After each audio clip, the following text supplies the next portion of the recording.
आंखों में शर्म का पानी होता, खुद ही गद्दी छोड़ देता अगला।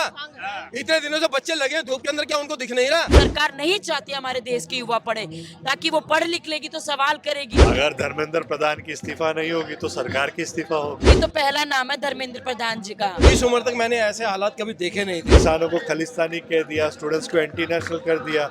जो भी भाजपा का विरोध करता है वो उनके लिए दहशतगर्द। बीजेपी आरएसएस के गुंडे भी बार बार अटैक करने की कोशिश कर रहे हैं, लेकिन हम लोग नहीं हटने वाले। हमारी लड़ाई तब तक रहेगी जब तक धर्मेंद्र प्रधान का बच्चा सरकारी स्कूल में न पढ़ता हो। दोस्तों नमस्कार, मैं नाम है अरुण और आप देख रहे हैं टाइम्स एक्सप्रेस। फिलहाल जो मैं दिल्ली के जंतर मंतर पर हूँ, यहाँ पर जो है कॉकरोच जनता पार्टी का प्रोटेस्ट लगातार जारी, आज 7वां दिन है। मैं आपको दिखाऊंगा जो है स्टेज पर जो है लगातार कार्यक्रम चल रहा है, भाषणबाजी लगातार चल रही है। अभी जो है रात के 8 बजे का ये समय है और जो यहाँ पर जो छात्र है, जो प्रोटेस्टर्स है, आप देख सकते हैं यहाँ पर अपनी डपली लेकर भी आए हुए हैं और यहाँ पे गाना बजाना का कार्यक्रम चल रहा है और ये इसी तरीके से पूरी रात भर चलता रहेगा। यहाँ पे जो लोग आए हैं उनसे भी बातचीत करेंगे। मेरे साथ जो एन साई बालाजी है, जो कि जेएनयू है छात्र संघ के पूर्व अध्यक्ष भी रह चुके हैं, उनसे बातचीत करते हैं। सर, आज आप लोग यहाँ पर आए हैं, किस तरह से देख रहे हैं जो प्रोटेस्ट है, कब तक ये चलेगा? इस तरह से 7 दिन हो चुके हैं, कोई समाधान, कोई बातचीत का कोई चैनल अब तक शुरू नहीं हुआ है, तो क्या लग रहा है इस्तीफा कैसे होगा? अब तक तो बातचीत नहीं हो रही है। ये 7 दिन का दर्द नहीं है, दरअसल ये 7 साल का दर्द है। इन्होंने 2018 से जो पूरे एजुकेशन सिस्टम में एग्जाम्स होने के तरीके को जो बदल दिया है, जिन जिन संस्थानों को तैयार किया है, उन संस्थानों का निर्माण होने के बाद जो लूट का एक सिंडिकेट बन गया है और पूरा एक तरीके का क्रिमिनल सिंडिकेट जिसको आप कह सकते हैं, जो एस्टैब्लिश हुआ है, उसका एक गुस्सा ये है।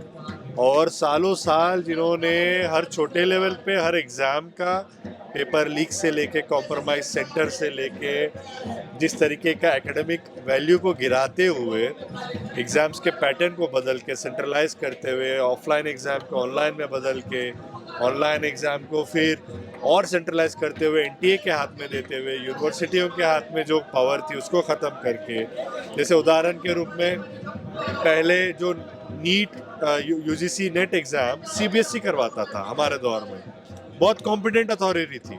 सीबीएसई से छीन लिया आपने, एनटीए को दे दिया। सीबीएसई का रिकॉर्ड एग्जाम्स कंडक्ट करवाने में सबसे बेहतरीन रही। आप उसी सीबीएसई का एग्जाम पे पेपर लीक कभी नहीं हुआ, बट आपने कर क्या दिया? एवेल्युएशन में ऑनलाइन ले आए, एवेल्युएशन में फिर धांधली निकली। जब से आपने चीज़ें ऑनलाइन में कन्वर्ट की और जहाँ पे जोर लगी कि कंप्यूटर सेंटर्स में मामला जाएगा, वहाँ पे धांधली चालू हुआ। अब कह रहे हैं अगले साल से नीट पेपर अब ऑनलाइन करेंगे। मामला ऑनलाइन ऑफलाइन का नहीं है, बट कि जो लोग इसमें शामिल हैं उनको अब समझ में आ गया कि पैसे बनाने के लिए एक ही तरीका है, इसको सिंडिकेट के रूप में देखो, नौजवानों के जीवन के साथ खेलो और जो सबसे ज़्यादा पैसा देगा उसको बेच दो। ये कलेक्टिव गुस्सा जो पिछले 7-8 साल से ये जो व्यवस्था बदली उससे निकल के आई, उसकी एक नतीजा। सर, नीट एग्जाम हुआ, फिर दोबारा री एग्जाम भी हो गया, 17 बच्चों की जान चली गई, तो आपको क्या लग रहा है भरपाई कैसे होगी उस चीज़ की? तो भरपाई नहीं हो सकती, एग्जाम दोबारा हो सकता है, लेकिन जिन लोगों की जान चली गई उसके बारे में आप क्या कहेंगे? और सवाल ये भी है सर, जो आंदोलन है, जिस तरीके से यहाँ पर किसान भी पहुँच रहे हैं, तो इसको आप कैसे देख रहे हैं? अभी 28 तारीख को यहाँ पर किसान भी आने वाले हैं, तो क्या एक कलेक्टिव आंदोलन करेंगे? क्या कहना है? देखिए, जब कोई देश में आर्थिक मंदी आती है वो हर किसी को इफेक्ट करता है, बट सबसे पहले इम्पैक्ट करता है युवाओं का, क्योंकि उनकी भविष्य उसमें है। जब पेपर लीक होता है वो खाली एक व्यक्ति को असर नहीं करता है, उस पूरे परिवार को असर करता है जिन्होंने उनके ऊपर पैसे लगाया, जीवन लगाया, अपने घर को गिरवी रख के पढ़ाते हैं। और जब वो पेपर लीक होता है या पेपर में धांधली होती है या सिस्टम में धांधली होती है, पूरी परिवार की सपना टूटता है। उनको लगता है कि अब बराबरी कहीं बची नहीं है, नाइंसाफ़ी का दौर है। उस दौर में किसान हो या मजदूर हो या मध्यम वर्ग के लोग हो या white collar, blue collar, working class के लोग हो, ये मामला खाली नौजवानों का नहीं बन जाती, परिवारों की बनती है। ठीक है सर, मेरा आखिरी सवाल आपसे है, क्योंकि आप लोगों ने बहुत सारे प्रोटेस्ट जंतर मंतर पर किए हैं, न्यू एजुकेशन पॉलिसी, तमाम मुद्दों पर आप लोगों ने प्रोटेस्ट किए। इस बार है प्रोटेस्ट आपको क्या लग रहा है? अब की बार मामला है शिक्षा मंत्री का इस्तीफा, आपको लग रहा है होगा? क्योंकि आज तक नहीं हुआ 12 साल में इस्तीफा, ट्रैक रिकॉर्ड ही नहीं है कभी इस्तीफा देने का। वो कहते हैं भाई हमारे इस्तीफा होता ही नहीं है, एनडीए की सरकार है। अगर धर्मेंद्र प्रधान की इस्तीफा नहीं होगी तो सरकार की इस्तीफा होगी। मामला तय है, लोग ये देख रहे हैं कि कौन किसको बचा रहे हैं और क्यों बचा रहे हैं। प्रधानमंत्री इस बात को कहते रहे कि मैं जिम्मेदार हूँ इस देश में नौजवानों के भविष्य को लेके। उनको एयरफोर्स को उतारना पड़ा एग्जाम कंडक्ट करवाने में, बट जो गुनहगार है उनको नहीं पकड़ पाए और जो रिस्पॉन्सिबल है उनको हटा नहीं रहे हैं। अगर धर्मेंद्र प्रधान इतने यूजलेस है, उनको बचा क्यों रहे? अनलेस एंड अनटिल सरकार का इस पूरे धांधली में स्टेक ना हो। तो जनता भी इस बात को देख रहा है, अगर धर्मेंद्र प्रधान को नहीं हटाएंगे तो आगे जाके सरकार के तरफ ही गुस्सा को बढ़ेगा। और इस बार कोई मामला एक व्यक्ति का नहीं है, सारे लोग इस चीज को समझ रहे हैं। दहशतगर्द भी कहा गया धर्मेंद्र प्रधान की तरफ से, इसको आप कैसे देखें? अब पूरा देश को दहशतगर्द कर दिया। किसान आंदोलन लड़ रहे उसको दहशतगर्द बोल दिया आपने, मजदूर आंदोलन लड़ रहे उनको दहशतगर्द आपने बोल दिया, किसानों को खालिस्तानी कह दिया, स्टूडेंट्स को एंटी नेशनल कर दिया। जो भी भाजपा का विरोध करता है वो उनके लिए दहशतगर्द है। इन्होंने दहशतगर्द का परिभाषा बदल दिया। और जहाँ पे सच में हमले होते हैं, जहाँ पे लोगों की जान चली जाती है, वहाँ पे अभी तक आपको नहीं पता चलेगा कि कौन असली गुनहगार है। आपको पुलवामा से लेके आप अभी पहलगाम में जो घटना घटी उसमें असली गुनहगार का नाम आपको नहीं पता चलेगा। बट जो भी सरकार की आलोचना करेंगे, सरकार को पकड़े, सरकार को दरकिनार करेंगे कि उनके झूठ को पकड़ेंगे, उनकी लूट और उसकी नफरत को एक्सपोज करेंगे, उनको दहशतगर्द बोलते। शुक्रिया सर बातचीत करने के लिए। तो यहाँ पर आप देख सकते हैं रात के 8 बजे का ये समय हो चुका है और यहाँ पर जंतर मंतर पर जो छात्रों का जो प्रोटेस्ट है, यहाँ पर जो छात्र है वो किस तरीके से गाना बजाना अपनी ढपड़ी लेकर के यहाँ पर आए हुए हैं और यहाँ पर ढपली बजा रहे हैं। ये आयशा के छात्र है, आयशा छात्र संगठन है। तो यहाँ पर आप देख सकते हैं दिल्ली के जंतर मंतर का ये नज़ारा मैं आपको दिखा रहा हूँ। रात का ये नज़ारा है। यहाँ पर मैं ये भी आपको दिखाने की कोशिश करूँगा किस तरीके से यहाँ पर जो पानी का जो वितरण है वो होता है। यहाँ पर देखिए पानी की बोतल आपको दिखाई दे रही होगी। यहाँ से अगर किसी को पानी की जरूरत है तो पानी पी सकता है। खाने का भी यहाँ पर इंतजाम रहता है। यहाँ पर आप देखिए यहाँ पे दवाइयों का भी इंतजाम है। फर्स्ट एड किट यहाँ पर मिल रही है। तो ये यहाँ पर देखिए यहाँ पर स्प्रे भी है अगर किसी को दर्द हो रहा है, डिटोल है, बैंडेड है। तो यहाँ पर आप देख सकते हैं जो लोग हैं उनसे बातचीत कर लेते हैं। कैसे देख रहे हैं आप लोग जो यहाँ पे फर्स्ट एड किट बांट रहे हैं? सर लोगों को गर्मी की वजह से लोगों को ना चक्कर वगैरह आ रही है, किसी का पेट दर्द कर रहा है, तो गैस का प्रॉब्लम आ रहा है। तो हम लोगों को यहाँ से प्राइमरी सुविधा दे रहे हैं। देखो अभी हमने साहेब बंगला से वो लेके आए क्योंकि लोगों को जरूरत है। लोगों हम लोग पानी के अंदर ग्लूकोज डाल के दे रहे हैं क्योंकि ये गर्मी का जो ह्यूमिडिटी है उससे लोगों की तबीयत खराब हो रही है, सर दर्द कर रहा है। लंबा प्रोग्राम है क्या? लंबा? अरे क्यों लंबा? जब हमने तुम्हारे सामने हमने जब किसान आंदोलन किया था, कितना लंबा हमने किए थे। हमने एनआर से आंदोलन किया था, शाहीन बाग आप देख रहे थे। हमने ये आंदोलन किया, हमने ड्राइवर का आंदोलन किया, आप देख रहे थे। तो वो आंदोलन का इफेक्ट आज इस पर नहीं हुआ, लेकिन आज कल होगा। तो आप देख सकते हैं पूरी तैयारी यहाँ पर है हर तरीके से, हर मोर्चे पर। यहाँ पर जो छात्र है, बाकी जो भी लोग हैं, पूरी तैयारी के साथ यहाँ पर डटे हुए हैं। यहाँ पर भी आप देख सकते हैं कुछ छात्र है। कैसे आप देख रहे हैं जो प्रोटेस्ट चल रहा है, अभी रात का समय है, तो आप लोग लगातार पूरी रात यहीं डट रहे हैं या घर पे जा रहे हैं? कैसे आप? देखिए हमारे साथी लोग भी रुक रहे हैं, महिला साथी जो है वो घर पे जाके आ भी जाते हैं, लेकिन हम लोग यहाँ पे रुके हुए हैं। शुरुआत से ही आपने देखा होगा यहाँ पे हम लोग डटे हुए हैं। हमने हार नहीं मानी है। और बात यह है कि अब हमारे पास खोने के लिए कुछ नहीं बचा है, पाने के लिए उम्मीद ही है जो हमें हासिल कर सकते हैं। शिक्षा मिल सकती है, रोजगार मिल सकता है, महिलाओं को सुरक्षा मिल सकती है। जिस तरीके से ठेके प्रथा के अंतर्गत काम करते हैं लोग, उनको आज़ादी मिल सकती है। बहुत सारी घरों में काम करने वाली महिलाएं हैं जिनको उनका मेहनताना भी पूरा नहीं। आपको लग रहा है धर्मेंद्र प्रधान के इस्तीफे से सारा समाधान हो जाएगा? देखिए अभी तो पहला नाम है धर्मेंद्र प्रधान जी का। धर्मेंद्र प्रधान का अगर इस्तीफा होता है ना तो वो अपने आप से उंगली दूसरे की तरफ भी करेगा, रेल मंत्री पे भी करेगा। भाई तेरे भी राज्य में बहुत सारी रेलों का एक्सीडेंट हुआ है जिसमें कितने ट्रैवलिंग करने वाले लोगों की हत्या हो गई है। आए दिन रेल का कितनी घटना आप लोगों ने देखी होगी। ऐसे ही स्वास्थ्य मंत्री की अगर बात की जाए, स्वास्थ्य मंत्री क्या करते हैं? हमारे भारत देश में दिल्ली जैसे राज्य में दिल कहा जाता है, राजधानी कहा जाता है, उसमें एक अस्पताल में एक बेड पे 2-2, 3-3 मरीज देखने को मिलते हैं दिल्ली जैसे राज्य में। तो आप उम्मीद कीजिए कि कैसे हम अपने देश का। तो धर्मेंद्र प्रधान के इस्तीफे से आंदोलन खत्म नहीं होगा? नहीं खत्म होगा। हमारी लड़ाई तब तक रहेगी जब तक धर्मेंद्र प्रधान का बच्चा सरकारी स्कूल में ना पढ़ता हो, जब तक किसी मंत्री का बच्चा सरकारी स्कूल में ना पढ़ता हो। सिर्फ हमारी बात ये नहीं कि पेपर लीक खत्म करो और आगे बात खत्म, हम लोग प्रोटेस्ट खत्म कर देंगे, ऐसा नहीं है। हमारी लड़ाई अलग अलग इश्यूज पे है, अलग अलग मुद्दों पर है।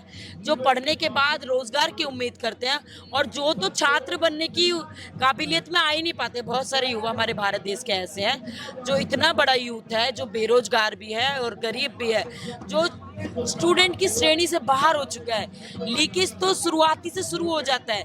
जैसे कि अगर 1000 बच्चे पहली क्लास में एडमिशन लेते हैं, 12वीं में बहुत बच्चे छट जाते हैं, 10वीं से 12वीं में पहुंचते हैं, फिर 12वीं के बाद कॉलेज पहुंचते हैं। कॉलेज में, रेगुलर कॉलेज में दिल्ली यूनिवर्सिटी में 2.5 से 3 लाख बच्चे ही पढ़ते हैं। बाकी बच्चे कहाँ जाते हैं? इसका सवाल का जवाब मेरा एक सवाल आपसे है, क्योंकि जो आज जो जेन जी जो सड़कों पर आ रहा है, आज के जेन जी में और जो 2014 में जो युवा बीजेपी को लेकर आया था, क्या फर्क आप देखते हैं दोनों में? जो आज का जो युवा है, जो 2014 में जिसने वोट किया था, उसमें क्या डिफरेंस आप देख रहे हैं? क्या आज का जेन जी मंदिर मस्जिद इस सब में इन्वॉल्व हो रहा है या फिर मुद्दों पर बात कर रहा है? देखिए, सरकार तो चाहती है कि हम लोग पढ़ाई ना करें। पढ़ाई कर लेंगे तो हम सवाल उठाएंगे, थोड़े जागरूक हो जाएंगे, हम भी सवाल उंगलियां उठाएंगे कि आपने जो वादे किए थे 2014 में वो हमें दिखाई नहीं दे रहा। उन पर कौन सवाल करेगा? आप देखेंगे महिला इश्यूज पे भी कि बिल्किस बानो जैसा केस होता है जिसमें उनके रेपिस्टों को बाहर निकाल के माला पिना के उनको लड्डू खिलाया जाता है। जिस देश में एक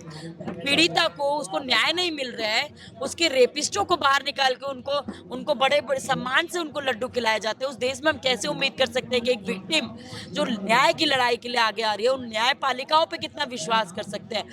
ये बात है कि सरकार नहीं चाहती हमारे देश के युवा पढ़े, ताकि वो पढ़ लिख लेगी तो सवाल करेगी।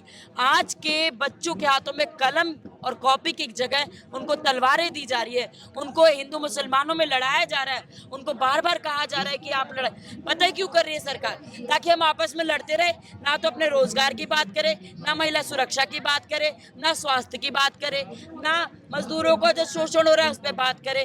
ये सब चीजों पे हम भटक जाए, इसीलिए हम लोगों को आपस में अगर इस्तीफा नहीं होगा तो क्या प्लान है आगे? क्या हम लोग डटे रहेंगे, यहीं पे बने रहेंगे। लगातार यहाँ पे लोगों की संख्या बढ़ रही है। आज देख ही रहे हैं आप, 7वां दिन है, 8वें रात पे हम कदम रखने जा रहे हैं और हमें उम्मीद है कि सभी लोगों के पास ये बात पहुंच रही होगी। और हमारे प्रधानमंत्री और जो भी मंत्री, उनको ये डर भी है कि आज इतना दिन हो गया, अभी तक हमें हटाने की पूरी कोशिश की है, पुलिस प्रशासन ने कोशिश की है। यहाँ पे एबीवीपी, बीजेपी, आरएसएस के गुंडे भी बार बार अटैक करने की कोशिश कर रहे हैं, लेकिन हम लोग नहीं हटने वाले। अगर हम हटे तो हमारी बातों को, हमारी मांगों को पूरा नहीं किया जाएगा। हम जब तक डटे रहेंगे तब तक धर्मेंद्र प्रधान का बर्खास्त की नहीं होगी। शुक्रिया बातचीत करने के लिए। तो यहाँ पर जो है कुछ और लोग हैं, उनसे भी बातचीत करें। मैम, आप कहाँ से आए हैं? मैं महिपालपुर से। महिपालपुर से आप आए हैं, दिल्ली से आप आए हैं। तो कैसे देख रहे हैं जो आंदोलन चल रहा है? कब तक रहेंगे यहाँ? घर नहीं जाना है क्या? अभी मैं तो अभी आई थी 7:30 बजे करीब आई आज थी। ही आप आए थे? आज ही आई, तो पहली आप बार किस लिए आए यहाँ पे? मैं बस देखने के लिए आई। बच्चे बेचारे बैठे हैं उस करके, जो पेपर हो रहे हैं तो आपको उसको लग रहा है इस्तीफा होगा धर्मेंद्र प्रधान का? देना चाहिए, इस्तीफा तो देना चाहिए। बच्चे जिन्होंने मरे हैं, क्या बोले, ये चीज है। तो यहाँ पर आप देख सकते हैं कुछ लोग यहाँ पर आए हुए हैं, जो यहाँ पर जो आंदोलन चल रहा है, 7 दिन पूरे हो चुके हैं। 7 दिन पूरे होने के बाद 8वें दिन में हम प्रवेश कर जाएंगे। जंतर मंतर का ये माहौल मैं आपको दिखा रहा हूँ। यहाँ पर जो छात्र है, जो प्रोटेस्टर्स यहाँ पर आए हुए हैं, उनसे भी हम बातचीत करने की कोशिश करें। मैम, आप कहाँ से आए हैं? मैं दिल्ली से ही। तो कैसे आप देख रहे हैं जो प्रोटेस्ट चल रहा है? क्या आपको लग रहा है इस्तीफा होगा? 7 दिन पूरे हो चुके हैं। आप आज ही आए हैं या रेगुलर आप आ रहे हैं? मैं रेगुलर आती हूँ। तो कैसे देख रहे हैं? लग रहा है इस्तीफा होगा? कुछ भी कहना मुश्किल है, बट जिस तरीके से हम लोग यहाँ पर खड़े हैं, नहीं रुक रहे हैं, तो होप तो नहीं छोड़नी चाहिए। एंड आई होप ऐसा हो। लेकिन जिस तरह देखा है पिछले 12 साल में सरकार ने इस्तीफा कोई भी इस तरह का नहीं हुआ है, तो ये कह रहे हैं कि भाई इस सरकार में इस्तीफा नहीं होता, एनडीए की सरकार है। ऐसा प्रोटेस्ट बहुत टाइम से नहीं हुआ है जो इतना पुश कर पाया हो। तो अगर कोई प्रोटेस्ट इतना पुश कर पा रहा है तो एटलीस्ट हो सकता है कि हो। अब कुछ भी पहली बार भी तो हो सकता है।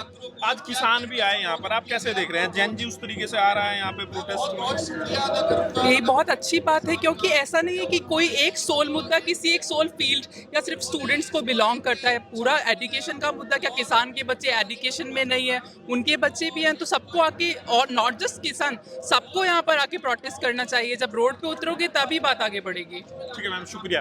तो यहाँ पर आप देख सकते हैं जो छात्र यहाँ पर आए हैं, जो लगातार प्रोटेस्ट कर रहे हैं। पहले दिन से लोग यहाँ पर डटे हुए हैं और आज 7 दिन हो चुके हैं। ये मैं आपको दिखा रहा हूँ मंच पे कोकरोच जनता पार्टी के जो नेता है और जो बाकी लोग जो यहाँ पर आ रहे हैं, जो भाषण दे रहे हैं, उनको आप देख सकते हैं। साथ ही साथ जो है यहाँ पे जो लोग आ रहे हैं उनसे बातचीत करें। आप कहाँ से आए हैं सर? मैं दिल्ली से आया हूँ। हाँ, बाकी देश में जो हालात इस टाइम वाकई काफी खराब हो रखे हैं। हाँ, देश क्या दिक्कत है? दिक्कत क्या है?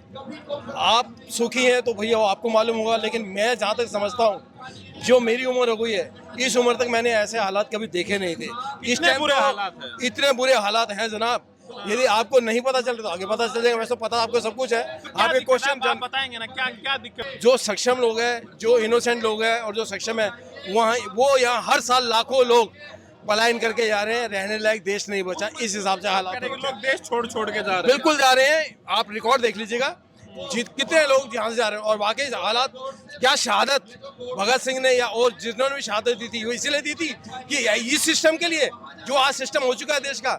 शरीफ आदमी तो जो है रहने से, निर्दोष आदमी को परेशान किया जा रहा है आज के देश में। ईमान शरीफ आदमियों को परेशान कर रहे हैं, निर्दोष आदमी को क्या निर्दोष आदमी परेशान होना चाहिए क्या? इसीलिए शहादत दी गई थी इस देश में।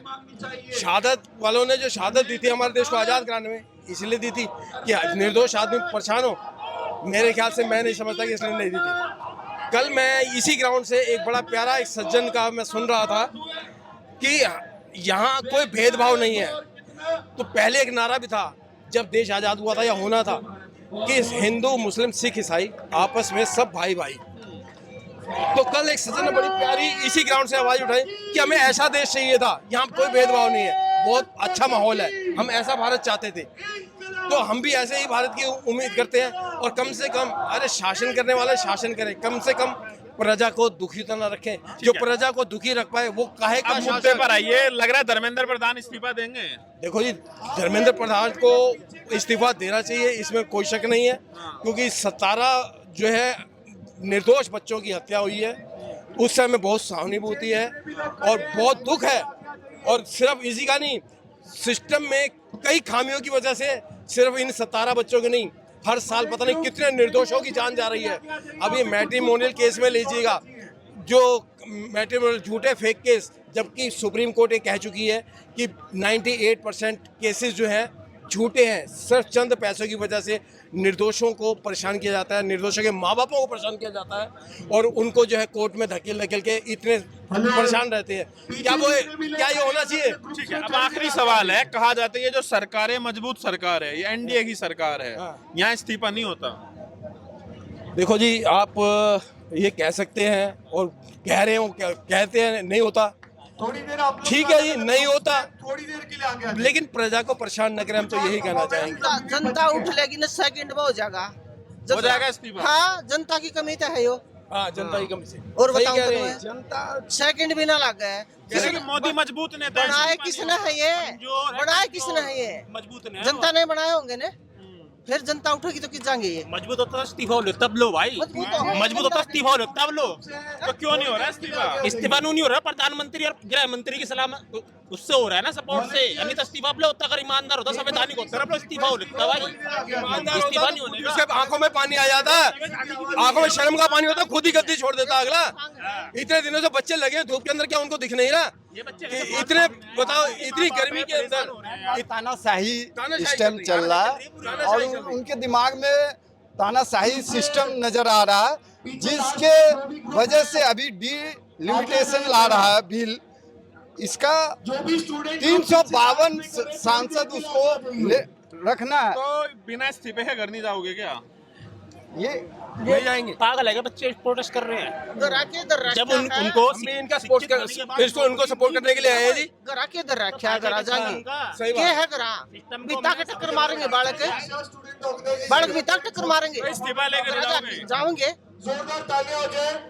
गरा के इधर रखा है। इस्तीफा नहीं, जब हालिया और घर उसे वापसी गुजरात ही भेजेंगे हम। गुजरात वापसी भेजेंगे, गुजरात छोड़ रहे नहीं पंजाब। सही बात है। ये गरा है। साथ में डटके खड़े हैं, गुजरात भेजेंगे वापसी। अब ना चाह रहा वो मैं बिल्कुल भी। सही बात।